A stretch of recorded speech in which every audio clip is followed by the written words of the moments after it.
again, when you talk about deserts, cardiology deserts, what does that mean in real human terms? What happens to patients who live in those areas?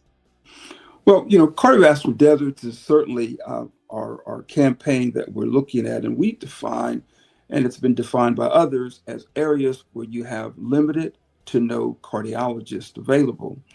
A limited meaning that the ratio of patients to cardiologists is such that your accessibility to see a cardiologist is somewhat limited, and obviously, no cardiologist means there's no cardiologist there.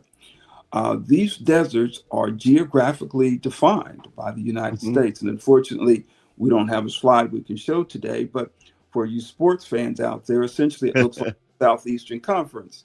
It's the Mid South, Deep South, and the Southeastern portion of the United States. Now, there are isolated pockets throughout the rest of the country where there are deserts. These deserts can be intercity. You mentioned, Washington, D.C., which is a city that I lived in for several years. There are deserts within Washington, D.C., in the outlying areas. The rural areas throughout this country are areas where these deserts exist.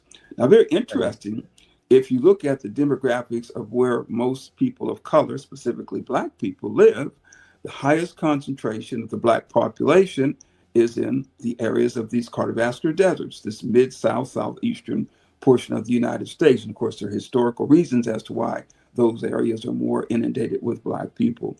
But those are the areas of the desert. Those desert areas are also important because that's where you also see the higher prevalence of those three factors again, hypertension, diabetes, and obesity.